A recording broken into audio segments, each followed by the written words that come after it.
কোরআন ও হাদিসে বারবার বলা হয়েছে দিন নিয়ে বাড়াবাড়ি করা যাবে না, কিন্তু আমরা অনেকেই জানি না দিন নিয়ে বাড়াবাড়ি করার আসলে এর মানে কি। এর মানে কি এই যে বেশি ভালো মুসলিম হওয়া যাবে না? এর মানে কি এই যে ভালো মুত্তাকি হওয়া যাবে না? আসলে কিন্তু তা নয়। দিন নিয়ে বাড়াবাড়ি মানে হলো আল্লাহ যেটা বলেছেন, যতটুকু বলেছেন ততটুকুতেই সীমাবদ্ধ না থেকে অতিরিক্ত করা। যেমন আপনি কোরআন খুললেই দেখতে পাবেন কোনটা হারাম আর কোনটা হালাল, কোনটা অবৈধ কোনটা বৈধ।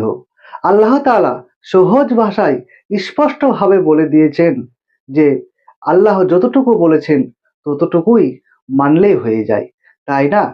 একদল ভাবলো এই আয়াতের 10 গুণ অর্থ, আর অন্য দল ভাবলো এই আয়াতের 20 গুণ অর্থ।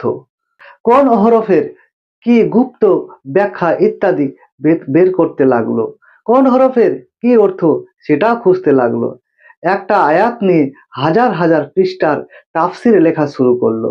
তাহলে এইটা হচ্ছে দিন নিয়ে বাড়াবাড়ি। রাসূলুল্লাহ সাল্লাল্লাহু আলাইহি সাল্লাম ইরশাদ করেন, এই দিন নিয়ে বাড়াবাড়ি যেন কেউ না করে। কারণ যখনই দিনের অতিরিক্ত চুলোচেরা বিশ্লেষণ হয়েছে, ঠিক তখনই বিভিন্ন বিষয়ে মতভেদ তৈরি হয়েছে, আর তা নিয়েই এই জাতির উম্মাহ টুকরা টুকরা ভাগে বিভক্ত হয়েছে।